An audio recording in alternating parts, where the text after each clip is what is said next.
Bom dia, que a graça e a paz do nosso Senhor Jesus Cristo vivo possa guardar nossa mente, nosso coração no dia de hoje. Eu estou aqui para compartilhar mais um pouquinho daquilo que o Espírito Santo colocou no meu coração sobre a revelação das Escrituras de uma forma prática para a nossa vida. Amém? Bom dia, Ju. Deus abençoe o dia de cada um, que nós possamos nesse dia sermos impactados pela palavra de Deus. Amém? E mais do que apenas ouvintes, praticantes da palavra, que a Bíblia diz que feliz em tudo que fizer vai prosperar aquele que pratica os princípios da palavra de Deus. Então, mais do que ler a Bíblia para falar, terminei a Bíblia, estou lendo a Bíblia toda no ano, mais do que números, nós vamos ser felizes e bem-aventurados quando nós praticarmos os princípios da verdade, que é a palavra de Deus. Amém? Na leitura de hoje, nós lemos os capítulos 19, 20 e 21 de Gênesis. E eu queria continuar um pouquinho falando sobre aquilo que eu comecei ontem, sobre o poder da intercessão. Porque nós vimos Abraão interceder a Deus por Sodoma, que no fundo Abraão queria que Ló fosse salvo, né? Fosse poupado da destruição que Deus estava falando para Abraão. Eu vou destruir aquele povo, a iniquidade daquele povo subiu, chegou no limite e a destruição vai vir sobre Sodoma e Gomorra. Mas Abraão intercede por Ló. E aí é muito interessante porque a gente vê no capítulo 19 a seguinte história: os anjos vão atrás de Ló, por causa da intercessão de Abraão, para avisar Ló, a cidade vai ser destruída. E Ló era hospitaleiro. A Bíblia não fala que Ló participava das coisas que aqueles homens faziam. Ló era um homem justo. E é interessante que ele hospitaleiro que era, recebeu aqueles homens da sua casa com insistência, fez um banquete para eles. E a Bíblia diz no versículo 4 do capítulo 19 que todos os homens de Sodoma, todos, meu marido falou isso e me chamou a atenção. Não fala alguns homens, a maioria dos homens, fala todos os homens de Sodoma, jovens e velhos, chegaram de toda parte da cidade. E eles queriam se deitar, aqueles sodomitas, né? Queriam se deitar com aqueles anjos que estavam ali com forma humana. Gente, todos os homens. O pecado daquela cidade era uma coisa tão grande que todos faziam parte daquela promiscuidade. E aí, por isso que a gente vai entender por que vai chover fogo do céu, vai chover enxofre do céu para destruir aquela cidade. Todos os homens estavam corrompidos. E aí eu acho interessante porque algumas pessoas até não vão entender, né? Porque naquela cultura era muito importante que você mantivesse a segurança do seu hóspede. E aí Ló vai oferecer as próprias filhas, mas aqueles homens não querem as filhas virgens de Ló. Aqueles homens querem aqueles anjos que estavam ali, de tamanha promiscuidade, perversão.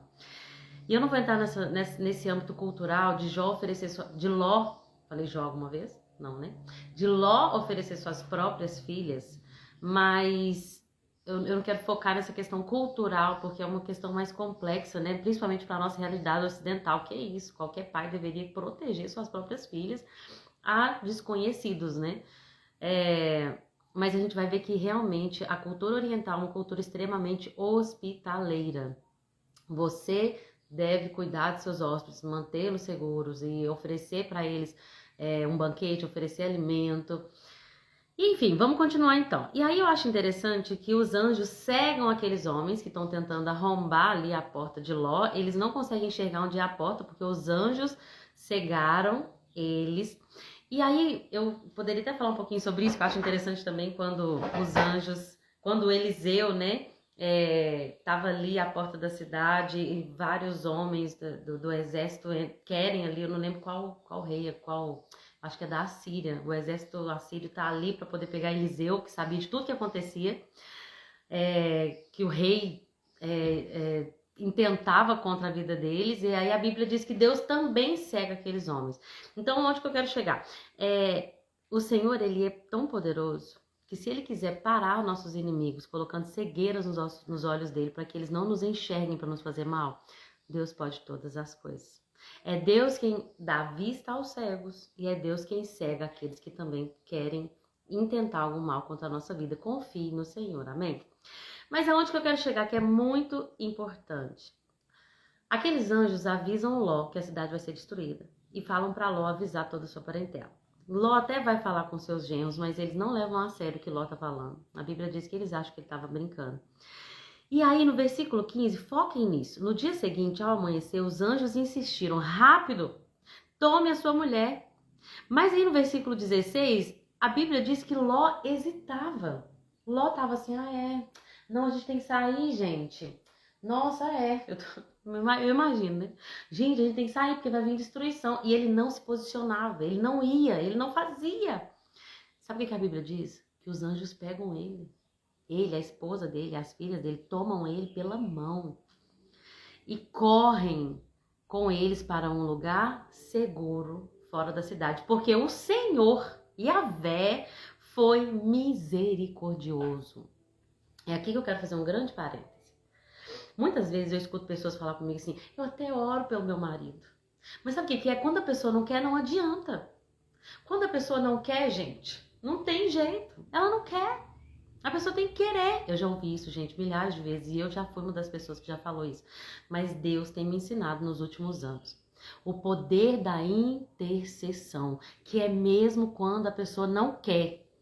Não, Lorena, você tá falando então que Deus vai fazer mesmo sem a pessoa querer? Eu tô falando que Deus ouve a oração do justo. E que ela é poderosa em seus efeitos. Quantas vezes pessoas desistem das outras? Ah, não dá pra orar pela minha mãe. Minha mãe é um caso perdido mesmo, ela é extremamente cética, ela é incrédula. Ah, não dá pra orar pelo meu filho, ele já tá perdido, aquilo lá é caso perdido. Não dá pra orar pelo meu marido, não dá pra orar por esse casamento, porque não dá, porque quando uma pessoa não quer... Ló hesitou, gente. Lembrem-se que ele escolheu morar naquela região. Lembrem-se, ele não tinha essa graça sobre a vida dele, de por ele mesmo ser liberto daquela cidade, daquela destruição. Tanto que isso é comprovado no versículo 29 desse capítulo que a gente está lendo, que é o 19, que fala assim, ó. Contudo, Deus atendeu ao pedido de Abraão e salvou Ló. Mesmo quando Ló estava lá, ai gente, nós temos que ir, né? Porque diz que vai cair fogo do céu. A gente tem que ir, né? A ponto dos anjos falar, vem aqui, Ló, puxa ele, leva ele à força. Vou falar a força não, vou falar que deu um empurrãozinho ali. Vamos agora. Gente, o poder da intercessão é algo que a gente não consegue mensurar. Ontem meu marido pregou sobre o poder da intercessão no domingo e ontem ele estava vendo sobre George Miller. Queria compartilhar com você. George Miller é um herói da fé. É um homem que tinha um caderninho de oração e todas as suas orações foram atendidas durante toda a sua vida. Alguns estudos relatam que ele teve mais de 50 mil orações atendidas. Ele tinha um caderninho que ele escrevia o pedido de oração e quando era respondido em outra coluna ele escrevia quando aquela oração foi respondida. Tem até alguns estudos que falam que 5 mil orações foram respondidas em um só dia. Ele tinha um orfanato e cuidava de mais de 2 mil órfãos. E eu acho interessante que há um relato de uma oração que não foi atendida na vida dele. Ele orava pela salvação de um amigo. E ele orou, gente, 63 anos e 8 meses pela salvação desse amigo dele. E aquele amigo dele nunca foi salvo durante a vida de Miller. Mas os amigos de Miller contam que no dia que ele morreu, no dia que esse grande herói da fé morreu, esse seu amigo viu ali Miller no caixão, foi tomado pela glória de Deus e falou, não consigo resistir mais.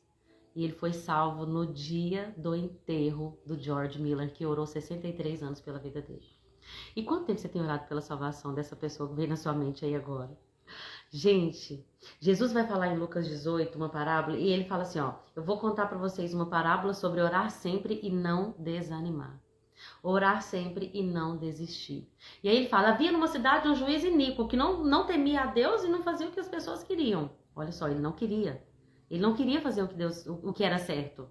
Ah, mas uma pessoa vai fazer só porque a gente intercedeu mesmo sem querer? Aquele juiz não queria. Mas havia ali uma viúva que todos os dias ia lá e falava, faça justiça pela minha causa, faça justiça. E aí sabe o que acontece? Ele fala, ó, eu não temo a Deus, não me preocupo com a opinião dos homens, mas como eu não aguento mais essa viúva me atormentar todos os dias, me pedindo coisas, eu vou acabar atendendo o pedido dela. E aí Jesus fala, se o juiz que era iníquo, que era ímpio, fez o que a viúva pediu porque ela insistiu, quanto mais Deus... quanto mais o Senhor, Ele fará justiça àqueles que pedem dia e noite, não tardará. Não deixe de interceder. Amém? E aí eu acho bem interessante, porque a Bíblia diz que Deus foi misericordioso e olha que interessante, que fala que os anjos falaram para Ló para ir para uma montanha, né? Só que Ló falou assim, ó, não, ao invés de ir, quer ver, os senhores foram muito... Fujam para as montanhas. Mas aí Ló falou, não, se você puder me deixar ir para aquele vilarejo, e aí havia um vilarejo bem pequenininho chamado Zoar. Zoar significa insignificante. E a Bíblia diz que Ló foi para aquele vilarejo. A gente vê a história da mulher de Ló que fala de desobediência, né? Os anjos falaram, vocês vão sair, não olhem para trás. E embora Sodoma tenha saído da vista daquela mulher, Sodoma também não saiu do coração dela. Meu filho tá querendo biscoito.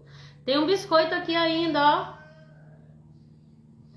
E aí, gente, muitas das vezes a gente, como crente, nós saímos do mundo, mas se o mundo não sair do nosso coração, então nós estamos fadados. Ju, meu filho é biscoito. Nós estamos fadados a esse lugar de destruição. Sodoma saiu da vista daquela mulher, mas não saiu do seu coração. E aí ela foi destruída e virou uma estátua de sal. Lembre-se que é importante a gente andar em obediência. E aí, gente, esse versículo 29 maravilhoso, que fala que Deus atendeu o pedido de Abraão e salvou Ló. E aquela cidade, Sodoma e Gomorra, foi destruída com fogo e enxofre que caiu do céu. E a destruição foi grande. Você lembra quando Ló escolheu essa terra? A Bíblia diz que era um jardim bem regado, parecia o jardim do Senhor. Que terra bonita. Abraão, eu não me importo se você vai ficar com o menor, com o mais desprezível. Eu vou ser esperto, né? Hoje em dia não tem isso?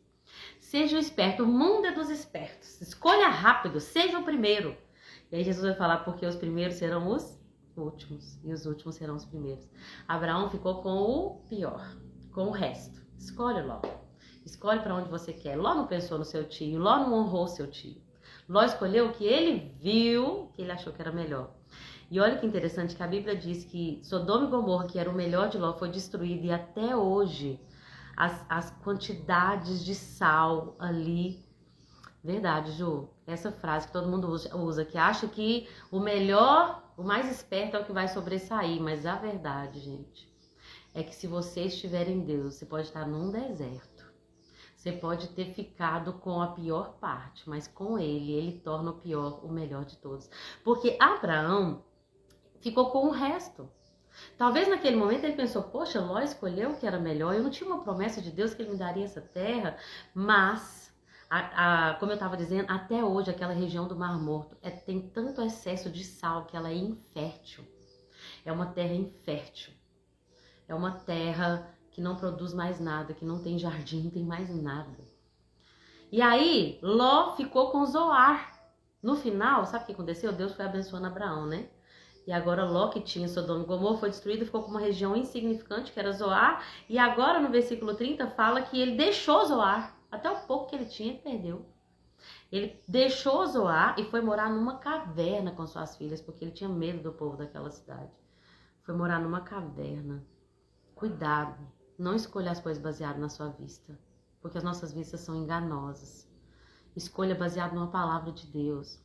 Eu vou para aquela igreja, porque aquela igreja é grande, porque aquela igreja é bonita. Você tem uma palavra de Deus para ir para lá? Você tem, porque talvez é ali na pequenininha que Deus quer te plantar. Talvez é ali naquela que é simples, que não tem muito luxo, que não tem muita... Talvez Deus queira que você vá para a igreja grande também, talvez você tenha um ministério lá. Mas não se mova por vista, se mova por uma palavra do Senhor. Eu vou para aquela empresa, porque aquela empresa... Nossa, aquela empresa tem um ticket maravilhoso. Cuidado, não se mova por vista. O que Deus tem para você é melhor do que você pode imaginar, do que a sua vista pode ver. Amém? E aí nós vemos mais uma vez um caso de maldição na família por causa do vinho e da embriaguez. Cuidado com aquilo que te traz embriaguez. E não é só bebida alcoólica que pode te embriagar, tá? Cuidado com as coisas que entorpecem os seus pensamentos, os seus sentidos. A Bíblia diz: sejam sóbrios. O diabo quer nos distrair, quer nos entorpecer com coisas que nos distraem. Sabia que o açúcar te distrai? Sabia que vícios como telas, entretenimento, tudo isso pode nos distrair. Ló foi embebedado pelas suas filhas. E a Bíblia diz novamente, mais um problema familiar, que aí elas se deitaram com ele e 2 povos nasceram, que foram os Amonitas e os Moabitas, povos inimigos do povo de Deus. Por toda a vida, inimigos do povo de Deus e que também, como inimigos do povo de Deus, tiveram que sofrer destruição, né? E aí a gente vê no capítulo 20 que Abraão vai mentir, uma mentira parcial, né? Que ele fala que Sara é irmã dele, e aí é que a gente vai descobrir que ela de fato era meia-irmã. Só que, gente, toda mentira é mentira. Seja parcial, seja imparcial, seja completa, quer dizer, é mentira. E vai gerar consequências. Tem gente que usa disso para falar assim, eu vou fazer uma mentirinha boa. É uma mentirinha boa, só para resolver, como Abraão resolveu o problema dele ali. Entenda que a nossa fé tem que estar no Senhor e não nas nossas mentes brilhantes que podem nos gerar segurança. Vou falar que Sara é a minha irmã, ao invés de falar que ela é minha esposa. E as coisas poderiam ter ficado graves e poderia ter trago maldição para todo um povo. Tanto que Deus vai falar para Abimeleque, não, Abimeleque, não toca nela, porque se você tocar, você e todo o seu povo morrerão. Não tem mentirinha e mentirona. Jesus nos diz, vocês são filhos da luz, vocês não são filhos das trevas. Quem é o pai da mentira, gente, é o diabo. Eu tenho aprendido isso, nem mentirinha, nem mentirona, nem exageros. Que às vezes a gente fala, não, fui lá, tinha uns 10 pessoas lá, e aí tinha 5. Sabe, porque às vezes a gente é assim, a gente aumenta um pouco, diminui um pouco, dependendo dos nossos interesses. E Jesus falou, a sua palavra tem que ser sim, sim, não, não. Que passar disso vem do maligno. Jesus falou, o diabo é o pai da mentira, mas eu sou a verdade. Se nós somos filhos da luz, a verdade tem que estar na nossa boca. Toda vez que você viu que mentiu, mesmo que seja uma mentira parcial, arrependa-se na hora. Arrependa-se, confesse seu pecado diante de Deus e não faça mais isso. Arrependimento é uma profunda tristeza por causa do pecado cometido que muda a gente de rota. E aí no capítulo 21 a gente vê o nascimento de Isaac, o filho prometido 25 anos atrás. Vai vir e depois de 8 dias Abraão cumpre o que Deus pediu, que era a circuncisão. Mas eu quero terminar aqui falando sobre Agar. Novamente Agar se vê no deserto. E não porque ela fosse totalmente sofrida, porque a gente vê que o filho dela errou, né? Onde que tá? Abraão ficou, como é que é? O filho de Agar, Ismael, começou a caçoar de Isaac. Então ela foi pro deserto novamente, ela não era totalmente inocente. Né? Fala assim, ela e a família dela, eles não eram totalmente inocentes porque ele estava zombando de Isaac. E aí, eles foram pro deserto. E aí um anjo do Senhor, ela até se afasta do menino, que ela fala, não quero ver esse menino morrer. Mas aí o anjo do Senhor vai lá e fala, Agar, o que foi? Não tenha medo. Deus ouviu o menino chorar. E aí ele lembra ela da promessa que ele fez lá atrás, que Deus fez lá atrás, de que ele seria descendente de uma grande nação. Farei dos descendentes, Levante e anime-o, pois farei dos descendentes dele uma grande nação. Agar achou que ele ia morrer, só que aqui atrás, não sei se vocês lembram, aqui no capítulo 16, a Bíblia vai falar, Deus vai falar para ela, eu vou dar tantos descendentes para ele que vai ser impossível contá-los. Só que às vezes no deserto a gente esquece das promessas. Deus não mudou, gente. Não importa a situação, não importa se parece que haverá morte. Se tem uma promessa, o anjo chega para Agar e fala, não tenha medo. E o menino vai ter descendentes, e eu farei dos descendentes dele uma grande nação. Ele lembra a gente da promessa. Novamente para uma egípcia, para um filho bastardo, ali está o Senhor que nos vê. E aí ele abre os olhos de Agar e ela vê um poço cheio de água. Às vezes a situação, a solução da situação está tão pertinho, só que como aqueles homens de Ló, da cidade de Sodoma e Gomorra, a gente está ferido de cegueira espiritual. Mas aí vem o Senhor e abre os nossos olhos. A situação está aí. Você está do lado de um poço de água. Você não via. Gente, é maravilhoso isso. A gente precisa orar e pedir para o Senhor, me ensina a ver o que eu não estou vendo. Me ajuda a ver o que eu não estou vendo. Se existe uma situação, se existe uma solução aqui do meu lado que eu não estou vendo, Senhor, abre os meus olhos. Que essa seja a nossa oração. Amém? Então é isso que eu queria falar hoje, desses 3 capítulos. Eu espero que possa ter edificado a vida de vocês. Que Deus abençoe, gente. Que nós possamos viver cada princípio que está aqui na palavra de Deus. Amém? Beijo com Deus. Até amanhã, Ju. Deus abençoe seu dia. Que seja cheio da graça de Deus, do Espírito Santo. Que Ele possa abrir os seus olhos para tudo que Ele quer que você tome posse nesse dia. Em nome de Jesus. Com Deus e até amanhã.